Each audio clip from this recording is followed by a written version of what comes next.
Hi everyone, welcome to Citizen episode 11, which is a City present. So we're talking about things that are going on with our wonderful club Manchester City now. And obviously we're at the, what date are we? Let's check my date, October the 23rd. So it's the day after the Champions League game, which we'll get on to. So today I'm going to have a look back at the Palace and the Atalanta games.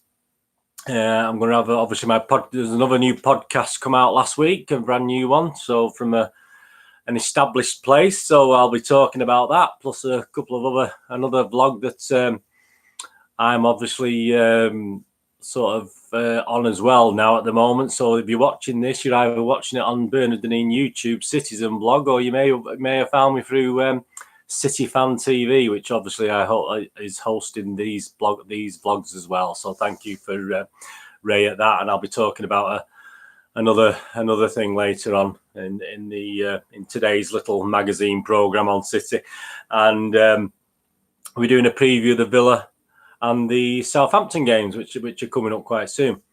Right, let's get on with it. First of all, let's do it in order. So we had the Crystal Palace game, didn't we? Crystal Palace against City. Yeah, we did it, didn't we? I'll do a little bit of a good, the bad, and the ugly of the game, but there's a few things that stood out.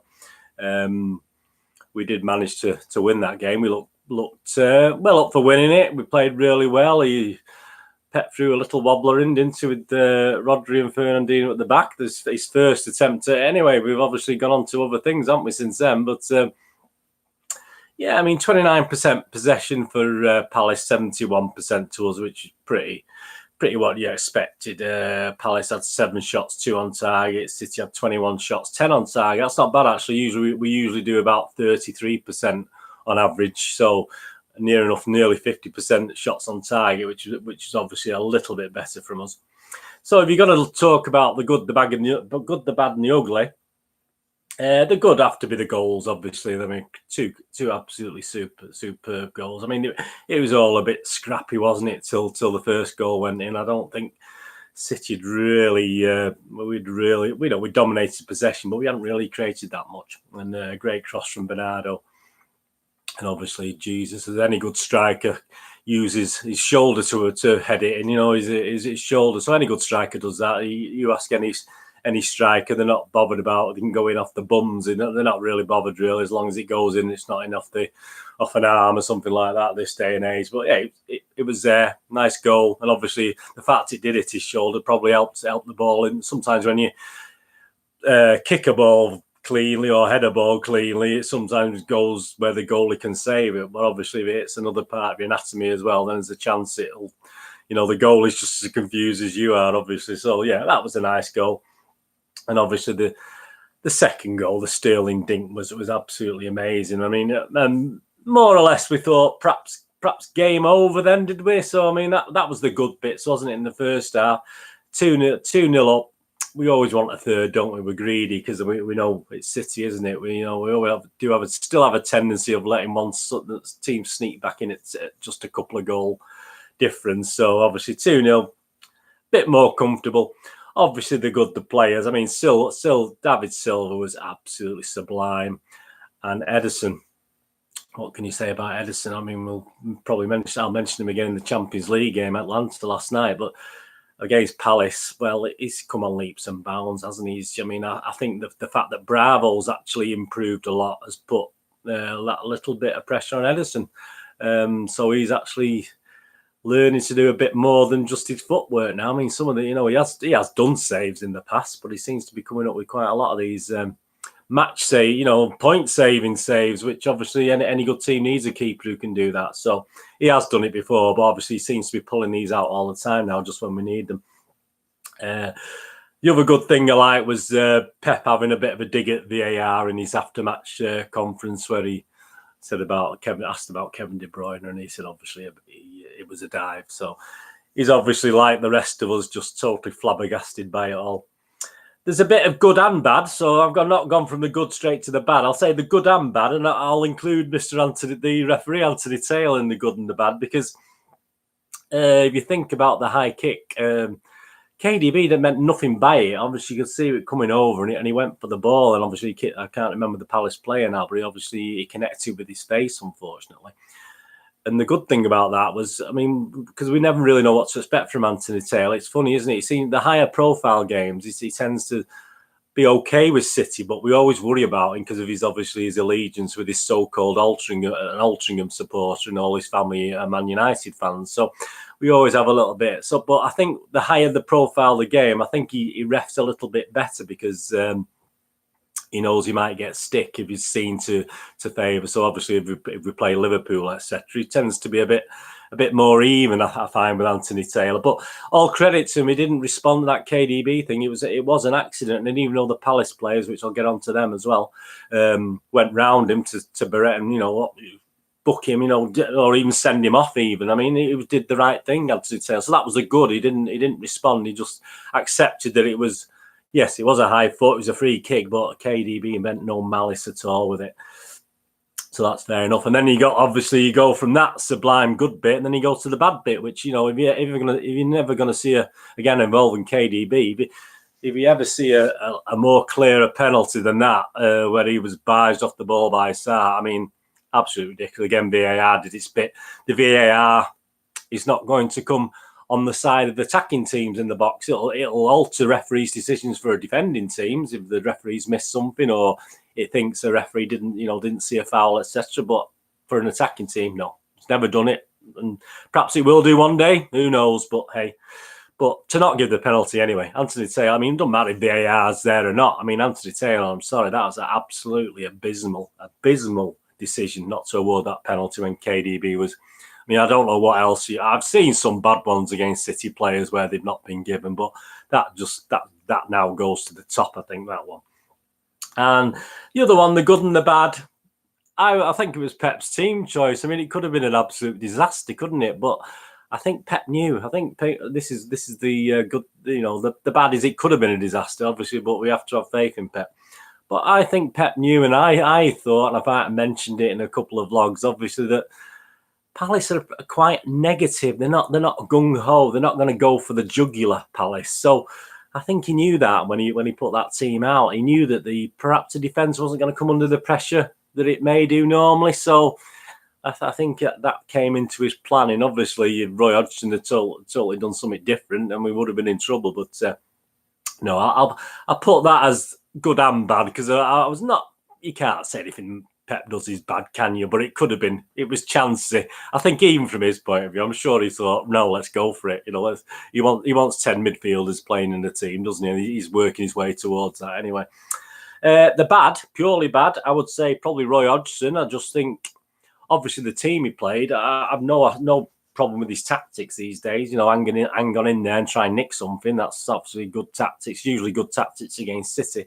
Although we've seen the last few weeks, most teams have succeeded. They've had a go at City, but hey, Roy Hodgson stuck to his thing. And I think the bad was the fact when we went 2-0 up, and whatever Roy Hodgson's game plan was, surely it was out the door at that stage. Surely it didn't count. Surely they needed to score, and surely. I mean, we scored quite before half time, didn't we? But why wasn't Benteke brought on a lot earlier? I know he's not been, doing the business, but we all know our weaknesses, and I'm sure Roy Hodgson knows our weakness. And it was proven, obviously, when as soon as Benteke the first touch of the ball, he nearly got a goal back for Palace in the second half. But why wasn't he brought on earlier? So again, the bad, I'd say Roy Hodgson, and the other bad, I would say again.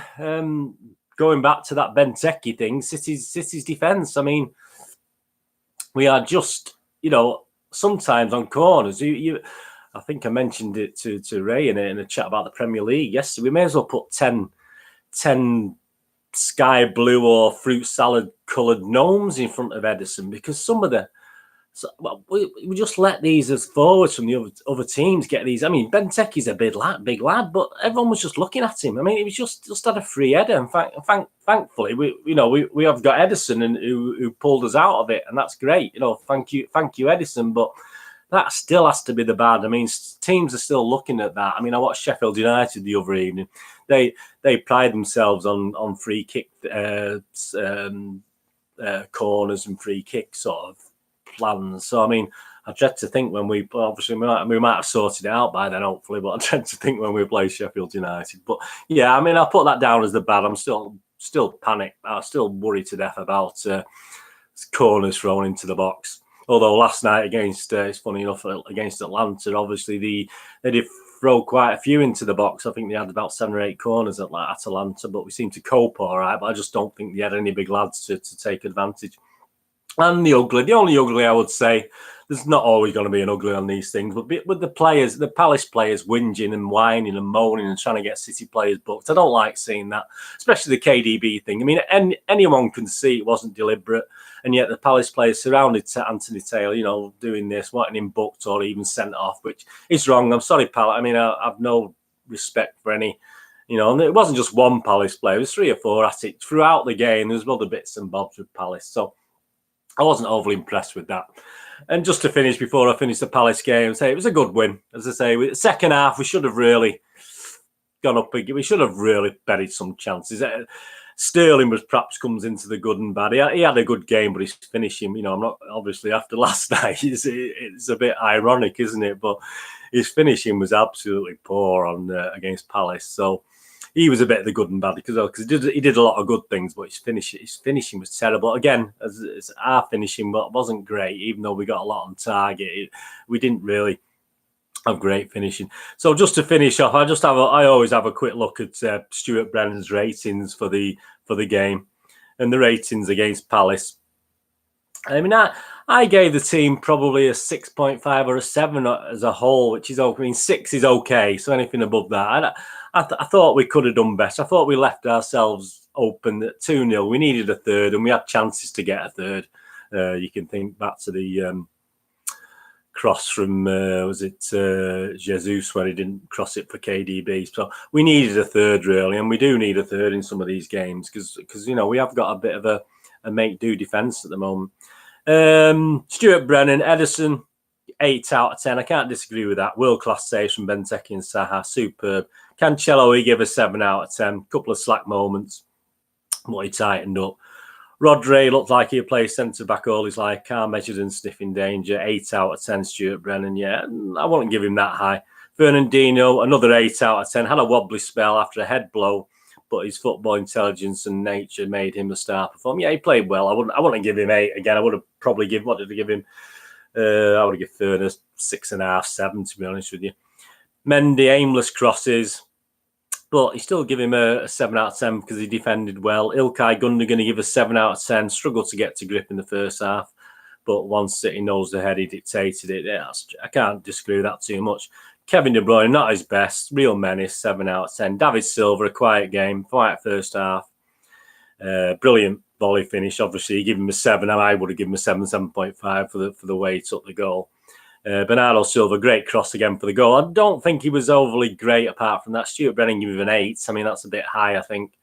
Jesus, Brennan's given an 8 again. I wouldn't have perhaps gone that high. He's not his best finish, but his terrier-like approach and twinkling feet deserved that goal. Yeah, so you give him 8. I'd probably, again, I'm on the 6.5, 7 with most City players apart from David Silva and Ederson, who gave higher to. Raheem Sterling, terrific tackle. I mean, that was superb, wasn't it, when Rodri slipped? And he got a 7 as well. So, although it wasn't his best day in front of goal, well, we all know he's going to improve on that, don't we? So, yeah, that's Stuart Brennan. He wasn't far out. He's kind with scores. Then again, I'm a bit mean, I think, aren't I? So it's probably my fault. And before we leave the weekend's matches, obviously Liverpool United. If you watch that, oh, what a dreadful game!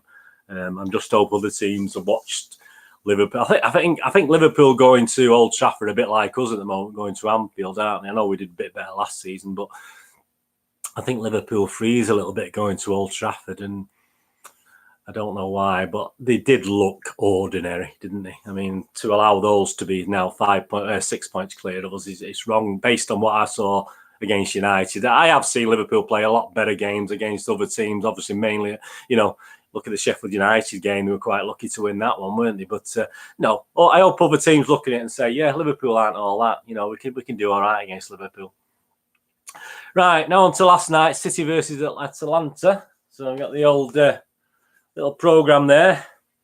So it's great. I mean, what I liked in the programme as well, yes, there was some good things, but obviously the Gary James things where he shows I mean, that's obviously the main stand being built at the Old Main Road in 1923 when it was first built.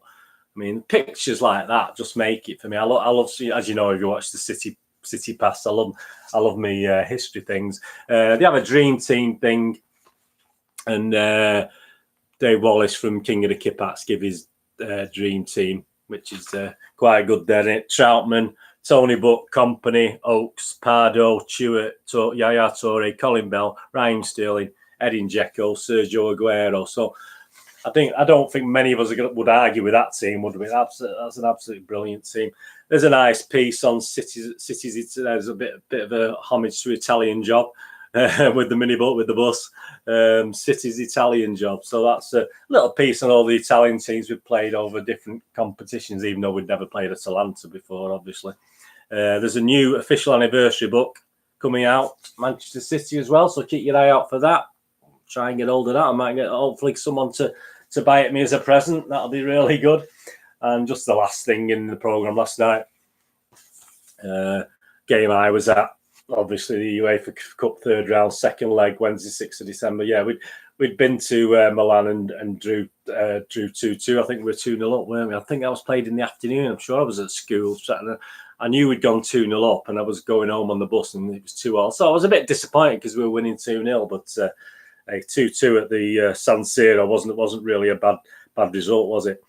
And this is like at the 3. I think it's 3-0. Yeah, I think it's 3-0. Yeah, it's put City 5-2 up on aggregate. About 40,000. I was there that night anyway, so that's good memories for me. Nice pro. I like the Champions League program. I like the picture again. As I said, I'm not impressed with the artwork on some of the City programs. You know, the artist drawings, but these are back to the standard pictures. Right, last night, Atalanta. Well, one thing, I'll just get this Stuart Brennan thing ready for in a minute when I do the player ratings. Right, yeah. The good. Let's just say overall, yeah, what can you say? 5-1. But I'm quite really happy. I mean, I'll go through the good, the bad, and the ugly. If there's something I'm not covered in these, I'll tell you about it afterwards. The good, obviously, it's got to be Raheem Sterling. Absolutely. I mean, he's getting 10 out of 10s all over. I don't give players 10 out of 10. I never do. The only person I'd ever give a 10 out of 10 to in recent years probably would be Aguero for the 93-20. Now, he would have been worth a 10 out of 10 in that game. So, no, I won't. I don't. I say I'm mean with my scores, aren't I? But no, I'd never give anyone a 10 out of 10. But everyone's giving, a lot of people giving Sterling 10 out of 10. And why would you give him 10 out? He missed a sitter. So why? And he missed 1 or 2 in the first half as well. So why would you give him 10 out of 10? Because he wasn't perfect. I mean, 10 out of 10 is perfect, exceptional. So, sorry, no. I know what people are saying, but no, I wouldn't give him 10 out of 10. What did I give him 8.5. So there you go, 8.5 out of 10. So the good Sterling, Phil Foden. Oh, amazing. He played really well. I think the way Atalanta played suited us a little bit because they were open and then obviously they tired. So even though they were open in the first half, they were very good. And obviously the second half, they were open because they were tiring as well. So but Phil Foden revelled in it and you wouldn't have missed if that's what it's like next season without El Mago David with Phil Foden in there. I'll take that. Well, not worried about the sending off particularly. And Edison again. I'll go on to Stuart Brennan before. He said he'd made a couple of standard saves. I think in I stand in the South stand, he made at least 3 quality saves in front of us where, the 2 of them looked as though they were going into me until he dived and saved them. So, no, I think he did really well. The good as well. The fact that Atalanta fans, the City fans weren't too bad last night. There was trouble with Champions League. There's a lot of people around me that I'm not familiar with. I had a guy next to me who was singing with me all. He was singing, which is great when you get guys like that. But you get a lot of people who don't really do much singing yet. It's the singing section. The atmosphere was okay. Wasn't great. First half was better than the second half for some reason. Even though we did better in the second half. And yeah, credit to the Atlanta fans. I mean, I don't really. There was no drum, which I don't like, but they seemed to mix up the songs as well. Wasn't this silly zombie chanting, I call it, the same thing, drone, drone, drone. Yeah, so all credit to the Atalanta fans. It was a lovely trip out for them, wasn't it? They'd never been in the Champions League before, so all credit to them. I didn't see any particularly nastiness. They seemed sort of decent guys. They weren't taking the shirts off. El Macho sort of image thing. So No, I thought the Atalanta. I mean, some people might have had trouble with them, but from what I saw, being 20 yards from, they were okay. No problem with the Atalanta fans, and thankfully no drums. So, they had 3 levels, a good turnout as well, excellent turnout. So that's the good. The bad, obviously the Rodri injury. Hopefully, I think it's hopefully only a week or 2. So let's fingers crossed. Obviously because Pep tried the old Rodri Fernandinho partnership again, which surprised me. I thought Stones would come straight in. So perhaps it would have been nice for Stones, and perhaps Rodri wouldn't have picked up the little hamstring niggle, but there you go. The penalty, obviously, Fernandinho. So he does, when he's playing outfield, he is prone to do them sort of silly tackles. Not silly tackles. I mean, it would be a tactical foul, wouldn't it, on the halfway line? But in the box, Fernie, you can't really do those. So, I mean, you can't really pick on him because he's been asked to play that position. But, yeah, I was not... I would put that as bad, but he did all right apart from that. But obviously, it was a crucial, obviously, I think they were well worth the 1-0 at the time. Atalanta, I thought they played quite well. I thought they were well worth that. But yeah, Fernandinho, I mean, it's all right on the halfway line, mate, but not in the 18-yard box. And the ref, it just culminated in that thing with Foden. I mean, use a bit of common sense. I mean, it was so quick to want to show that second yellow card. I mean, the first yellow card was pathetic. He shouldn't have even been done for that. And yes, Phil Foden should have been careful, and he shouldn't, to make a mistimed tackle or something, but to actually drag the guy back, naivety. And you just know these European referees, you've got to be really careful. They'll learn from that. It wasn't, say, we were 5-1 up at the time. It didn't really matter. So, and obviously, it was quite funny in the press conference after, asking about City players get fined if they get sent off, and obviously Pep said no. I think we'll pay him some more. But Yaya Toure there, I think we'll pay Phil Foden some more. I mean, we never, why would you, in a game of football, unless someone does something absolutely stupid and needless where he doesn't need to do it, then why would players be fined? But so that was quite nice to hear Pep say that and defend Phil Foden. But the ref, the referee, basically. He's from Israel. I think all the officials are from Israel. All right. Champions League games of that style, perhaps, no disrespect to Europa League, but perhaps keep them in the Europa League. And, I don't know. I mean, no disrespect to Israel, but I wasn't impressed. I wasn't impressed with the referee and his obviously, the officials. I've got no real ugly, I don't think, for that. I mean, obviously, Pep's press conference, he was saying Rodri was out, hopefully, about 10 days. He was obviously praising Sterling when he got asked about Sterling and how good Sterling is. And obviously, he made the comment about Foden. Just a quick thing on the player ratings. Mr. Brennan, has he gone mad again? Yeah, he went mad. He went mad yesterday with some ratings, obviously. Edison a 7. See, I would give Edison higher. I give Edison a 7.5 to 8. No chance with the penalty, and just had a couple more standard saves to make. Kyle Walker, there was alarming acreage of space behind him when Atlanta countered. Yeah, I mean, I don't think Kyle Walker had the greatest game. Fernandinho does not look comfortable in these situations, and that was his 3rd penalty giveaway in a year. Well, he's got a good memory, Stuart. Needs to improve that record. So I only give Fernandinho a 5 out of 10. I give him 5.5, so I wasn't much kinder, was I? But I mean, again, he's not playing in his normal position, is he? But he's it is what it is. He's asked to play there. Rodri, not as comfortable as Saturday, but was doing okay before he pulled up. He gave him a 6 out of 10. I give him a 6 out of 10 as well. Benjamin Mendy got forward, well whipped in a couple of dangerous crosses, but was happy to let Sterling cause all the havoc. Yeah, I mean, that's he got a 6. I give him a 6 as well, so I agreed. Ilkay Gundogan, great pass for Sterling's second goal, and had his moments. Yeah, I mean, Gundogan in the European games, I think, to me, I'm not the greatest fan of him, but I do listen to people who say he's fan, do say how good he is. So I have to bow to sometimes to their knowledge, because I do miss things with Gundogan. I mean, I give him a 6.5. Stuart Brennan give him a 7. But he needs to be quicker back to perform defensive duties. That's his frailty. He's not good defensively. You can't rely on him in defence. He just he just gives up. Just either pathetic or just gives up. Kevin De Bruyne, not quite at his best, but had a big hand in the penalty award and did brilliant to create opening for Sterling. So Stuart give him a 7 out of 10. What did I give KDB? I give him a 6.5. Again, this is a mean, I always mean. Phil Foden, red card was ridiculous and should not taint the performance of ingenuity, athleticism and invention from the youngster. He's coming of age with an 8. Yeah, I give him an 8 as well. So Riyad Mahrez, quiet for long spells until he freed De Bruyne for the third goal and then superbly set up Sterling's hat-trick. So again, yeah, on the basis of that, he did that. He went to a 6.5. He went from an okay game to a 6.5 for me. So Stuart Brennan gives 7. Sergio Aguero always gives 7, which, he scored 2 goals. You can't really, I give him 7 as well. You can't do, all right, could have done better with things, but 2 goals is good. 2 more goals without ever truly extending himself. In fact, he should have had a couple more. Yeah. And here we go. Raheem Sterling. I give him an 8.5. So he's my man of the match, obviously 8.5 above Foden with 8.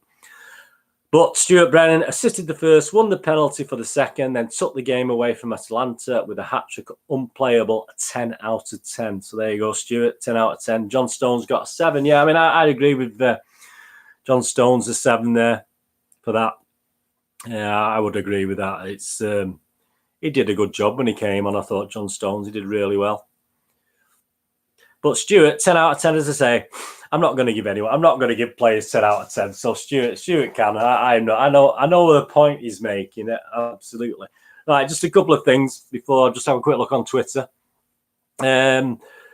Obviously, thanks to Ray who has this vlog also on City Fan TV. But I just want to make a little congratulations to Man City Fan TV, which obviously Ray and Andy used to be together. Obviously, they split up, which is another story. But they're both doing great stuff. So please support them both if you can. I know some people have stuck with one rather than the other, but hey, they're both doing a great job. And just congratulations to Andy at Man City Fan TV, who got his 10,000th subscriber this week. So that's superb for him. And just for the podcast, they've actually started a new podcast now. The lad called Kiam, who I've had dealings with. Kiam's he lives in Canada, great lad. And they've set up on SoundCloud, and obviously you can get it on YouTube, City Fan TV podcast. So he's going to have guests every week, just a couple of supporters every week. So try and mix it up and rather have the same people all the time. That's episode 1's available now on the SoundCloud and on YouTube. So that's Man City Fan TV. And obviously I'm linked, and I do a little show with Ray as well for the Premier League review every week. So please have a watch of that on City Fan TV. I get together with Ray. We did one yesterday for the Palace game, and we look at the other Premier League games, including 14th place Manchester United. We had a quick look at yesterday as well. So I wanted to just mention those 2 things. So the new podcast from Man City Fan TV, and a thanks obviously to City Fan TV. It's all very confusing, isn't it? Who obviously puts my little vlog up, which is great, and I do a little piece with him as well. Right, so on to the Twitterverse. Just a quick rundown of anything exciting that's been happening. There's an animation coming out. I don't know much about this. If you're into this sort of thing, Sky Blue. This is on City at City_Extra. Sky Blue Academy, an animated series set inside the training academy of Manchester City, is in the works. The series could deliver by early 2022.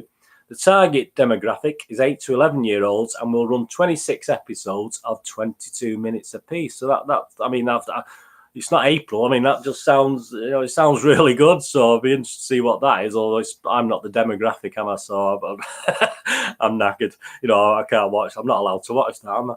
Superbia Proelia. At Superbia Proelia. Raheem Sterling has become the global ambassador for Gillette. I'm surprised he even shaves, to be honest with you. I'm very, very surprised about that. This was quite funny the other day because, and it's appeared again actually last couple of days. Isco, the player Isco, it always comes up. City. We invented a song about 6 or 7 years ago for him, but it's quite funny because the other day City Football Group. This is from at City_Chief. City Football Group announced a new global multi-year partnership with Cisco, not Isco, Cisco. the worldwide technology leader focused on using technology to drive innovation, enhance connectivity for clubs, players, and fans. So obviously, when I saw that, I thought it said Isco at the moment, City and Isco, but hey, it wasn't. So there's been a few funny remarks on that, obviously, but perhaps we'll be able to sort the website out. And my app here, which even though I'm paying for the app, I'm now not allowed to watch full games because he said I'm not subscribed, even though I am. And I have asked them what the problem is, but they've not got back onto me yet. But there you go. So I hope they can sort things like that out. Goal on Twitter. It was a schedule for the Christmas games when we got 46 hours between two games. We're disappointed in, this was a Manchester City statement, we're disappointed in the Christmas schedule. It's not ideal for me to play twice in less than 48 hours. I think it's like 46 hours and 30 minutes or something like that. It doesn't give players time to recover. We need to protect their well-being, the sporting integrity of the league and the quality of it. Because it's funny, actually, because he was saying about Sterling being able to play every day, basically, last night in his press conference. So I thought, well, but if we had a team of Sterlings, we would be all right, wouldn't we? The Zagreb fans, I think we fined 20,000 for the trouble at the Etihad for throwing seats. But obviously, City were fined almost 14,000 for having the temerity to throw the seats back at them. But I mean, hey, we should turn the other cheek, shouldn't we, really? But hey, we're human beings at the end of the day. So obviously, 6,000 difference, but hey, we know what to expect from Twitter, don't we? And Stuart Brennan, MEN, again, we're going back to him. He was on about the players in the fridge, and he was sort of talking about Pep saying, with all this hectic schedule, he can just put the players in the fridge and go and get them out and keep them fresh and ready, sort of thing. And then obviously we went to Crystal Palace, and Stuart Brennan commented, because Otamendi and Walker obviously weren't playing. There were reasons for it, but it just as a joke when the teams come out, he said there is no truth in the rumour that Otamendi and Walker are stuck in a fridge. So I thought that was quite funny from Mr. Stewart. That was very funny indeed, Stuart. So all credit for that one. Warren MCFC.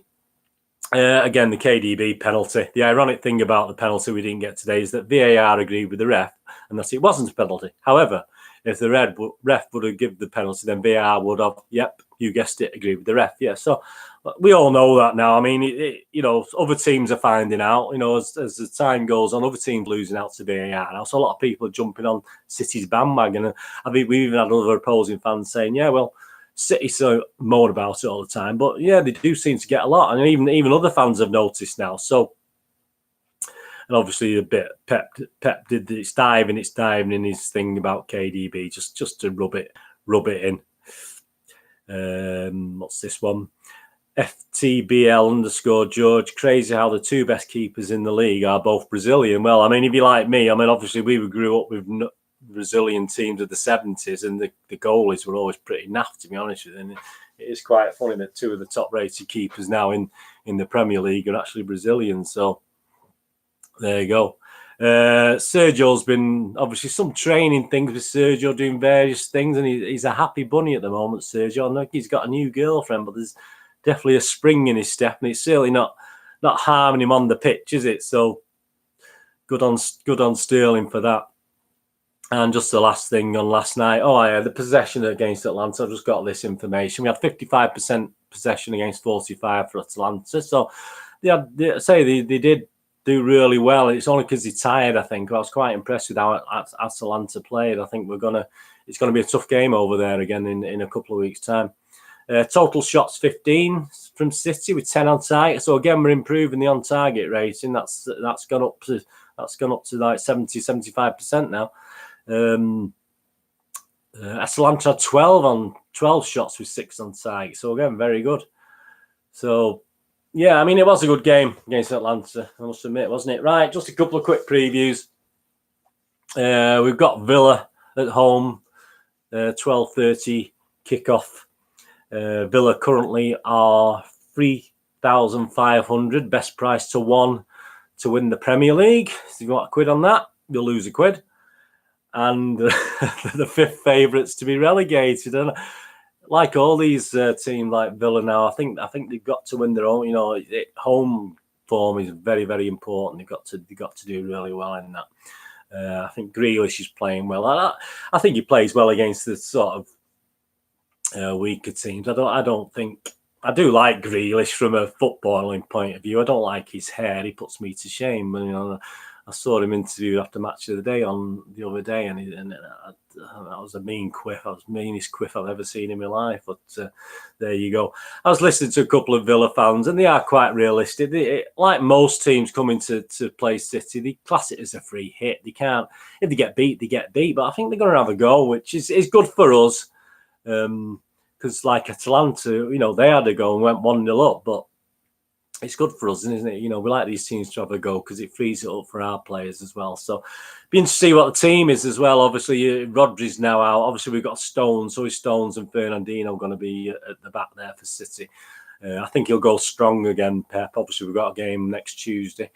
But I think he'll play his strongest team possible this week. Jesus play. I'm not sure. It's going to be a funny one. You give up guessing now with Pep, to be honest with you, what he's going to do. It was sort of more or less what I thought last night. But no, Villa, give them some respect. But they do, Villa shouldn't be a big problem, should we? We should win that. I mean, if we don't win that, and it gives us a chance to close the gap on Liverpool to 3 points because we play early. So even though they've got Tottenham at Anfield, which you can't imagine Tottenham are going to do anything there. You never know, do you? So yeah, I mean, I would put us down. Prediction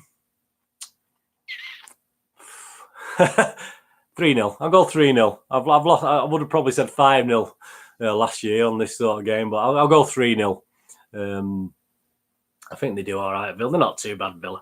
And then over to next Tuesday, we've got the League Cup, the last 16 now. So it's at the fourth round League Cup. Let's win this. We're in the quarterfinals again. It doesn't take long, does it? To win the League Cup, City are the current favourites, which is understandable at 13-8. And Southampton are 40-1. So that's not too bad, is it? Not too bad a price, actually, for Southampton. To win the game, City are, the Villa game, City are 1-8 on, 10-1 the door, 28-1 for Villa to win. For Southampton in the Cup, City are 1-5. So we're less than Villa. Southampton better than Villa? Well, you might be taking into account it's a cup game, so we might play a so-called weaker team. We're 1-5 on to win, 8-1 the draw, and 15-1 for Southampton to win. I think Southampton are going to play a weakened team. I mean, they are struggling a little bit, aren't they? I don't know where are they in the league. Let me just Southampton.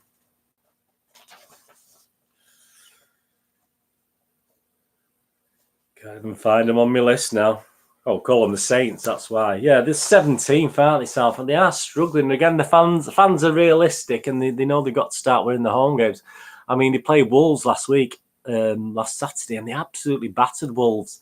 Wolves were terrible. I mean, they got themselves, after beating City, they were awful. I mean, they literally had 4 shots on target in a home game. Wolves, 4 shots in total with 1 on target against Southampton. Southampton had 14 shots with 5 on target. So the Southampton are really, really unlucky. I mean, they should have really beat Wolves. So, I mean, but that's more down to Wolves, I think, not quite up to scratch yet, even though they are moving up the league a little bit. I think we give them 3,000 tickets. I don't know what the crowds are going to be like. I'll be there, obviously, but I don't think Southampton haven't sold out yet, but they're having to play us on the weekend as well. So they've got 2 trips to Manchester in the space of 4 or 5 days, haven't they? So that's not very good, is it? So they have done all right away from home. They won 2 away games, Southampton. We've had a bit of luck as well. They played teams that have had players sent off in those 2 games. So the away form isn't that bad compared to the home form, but they're going to play a weakened team. Are we going to play a weakened team? Possibly, if you can call it weakened. I wouldn't be surprised to see Taylor Howard, Bellis and Garcia feature at some stage.